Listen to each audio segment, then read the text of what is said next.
Hi guys, this is Sai Kumar Kortivada.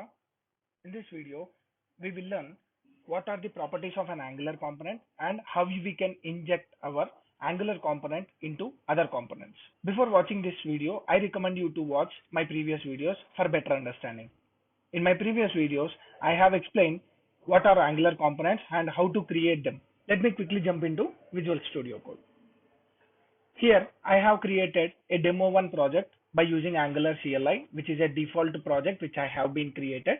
On creating this project, we got a folder called a source folder with one single app component and one module.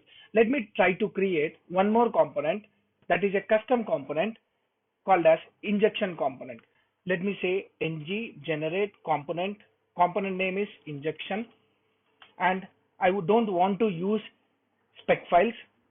So I'll skip the test files by using an option called as --skip--tests. To know more about these options, I recommend you to watch my previous video so that you can understand all the different options which can be used on an Angular CLI component creation. Hitting on enter, it will create a component and it will update our module called as app module. So go to your app module. Our component injection component has been created and registered with our app module. And if you go to injection component folder, it has three files: HTML, CSS, as well as TypeScript file. Quickly jump into TypeScript file. Here we have a decorator called as component. The component decorator by default have three properties, that is selector, template URL, and style URLs. Let's understand what is a selector. Selector is a name given for the component and which can be used as a HTML element in our application. Template URL. Template URL is a URL where our HTML content has been injected. So that URL we can specify in the template URL and it will accept only one URL. That means each and every component will point to one HTML. Whereas style URLs is an array of URLs where the CSS or the SCSS URLs can be mapped. And whenever we are using a set of CSS, we can use all the URLs by using a comma separator. So this is how each and every property is configured in our Angular component. And if you see the class, there is a class called as injection component, which implements the onInit. The onInit is a lifecycle of a component. We will understand more in detail about the lifecycle of the components in the next upcoming videos. If you see here, injection component, there is a class. The class which is having a decorator component, such class is called as a component class. So my injection component is decorated with @component decorator. Hence, this is called as injection component. So what does this class contains? A class contains class members as well as methods. So the functions which we want to define and which can be accessed by this HTML can be defined in this particular component class. The variables or the functions which are declared inside this component can be accessible by our HTML. So mapping is done by our component decorator. So whatever the classes we are defining inside this CSS files which are pointed inside the style URLs, that can be accessed in our HTML for decorating our HTML content. So this is how the component works, and let's try to use this component in other component. So for now we have two components, that is injection component and app component. So let me go to app.component.html. Let me remove this app.html component content and let me save this. Let us run this using a command ng serve. Hit enter. It will take some time to run the server. Yeah, it will undergo three phases. To understand these phases also I have created, and how ngserve works behind the scene I have explained completely in my previous video. Please check out that to understand how the ngserve will work. And here it has generated all the bundles. And now let's go to the browser. Nothing is presented. Why? Because I didn't wrote anything in our app component.html.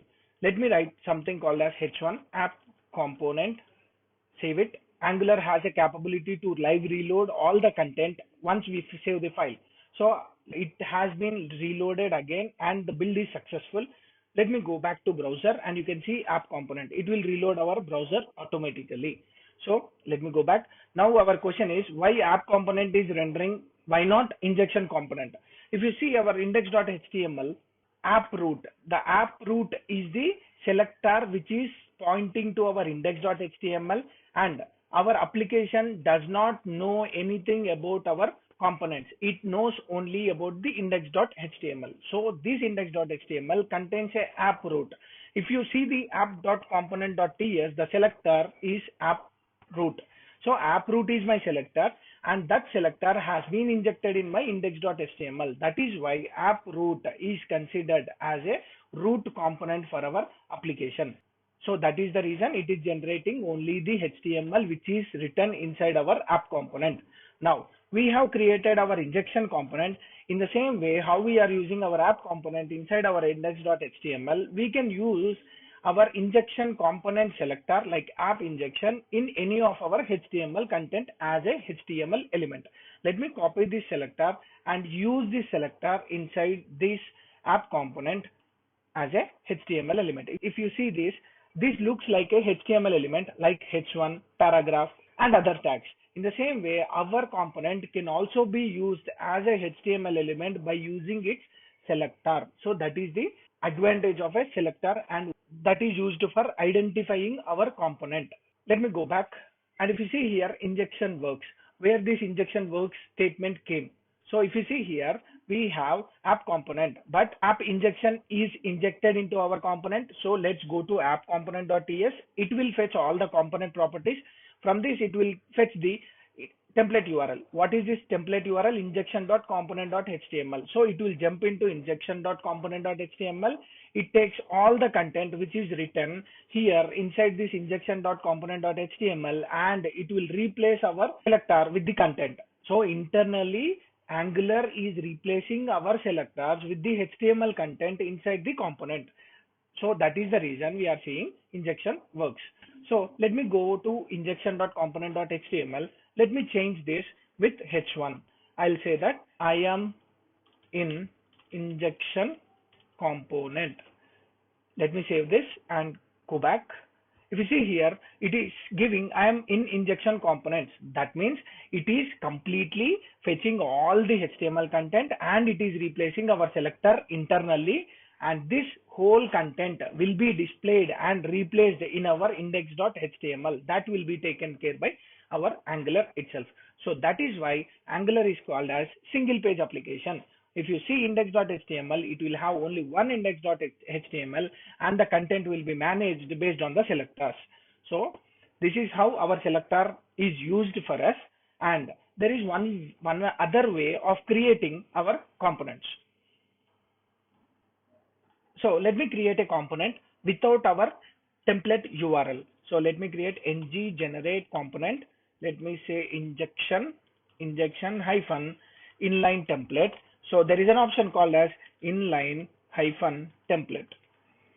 Let me hit enter, and it will create a component with a CSS spec file as well as the TypeScript file, but not HTML file, because we are using hyphen inline template option. If you go to the component.ts, you have a selector, but this time our content is not pointed to any other external file of HTML. It is pointing to our template property. Instead of using a template URL, you can even use template. Now let us inject this app injection inline. Let me copy this into our HTML.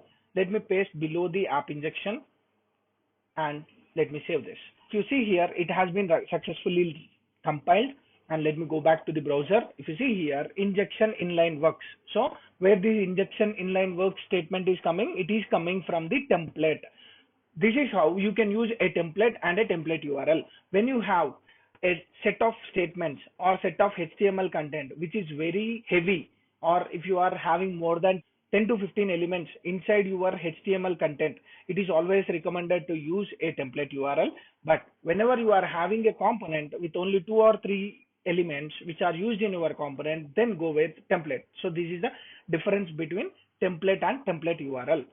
Here the order of execution is from top to bottom. If you see here, let me change this app injection inline onto the top. So whenever the Angular sees the selector, it fetches the component HTML and it will replace in this place, but it will not mismatch our elements or will not replace in a dynamic manner. It will go in a static and top to bottom approach. In this case, it will render app component and then it will go to app injection inline and it will replace the HTML content. Let me go back. If you see here, app content, injection inline works, injection works, I mean injection component. If you see these two lines, they are getting from the injection component, it is getting from injection inline component, it is getting from app component. So here the sequence of execution will be based on the elements which we are placing in our HTML content. So that's how template and template URL works. And now if you see about the styles, so let me go to injection.styles.ts SCSS and let me create a class called as red, and I'll write some color name red. I can use this red color inside my HTML. Let me give a class name with red color. So let me save this. If you see, I wrote my CSS class inside my injection component and used inside my injection.component.html. So this class name will be working only for this particular component. Why? Because if you see the injection component.ts style URL, it is pointing only this particular SCSS, but it is not pointing to any other SCSS styles which are configured inside the injection.component.scss, that is related to a particular component. Only that component can access all the CSS content of that component. So let me go back, and if you see here, I am seeing I'm in injection component. Let me try to use the same class name inside my app component, class red. So if you saved and if you go back, there is no change in the app component. The CSS is not applying as expected. Why? Because app component is related to your app.component.scss but not injection.component.scss. By this we can understand our component configuration will be restricted only to that particular folder or that particular component class, but not the external class. If you want to use the CSS at a global level, we have a file called as styles.scss. Here I can write the same class color as red and save. We go back. Now it is applying for app component and it is also applying for injection component. Now our classes are two, that is red class is present in our global styles as well as injection.component.scss file.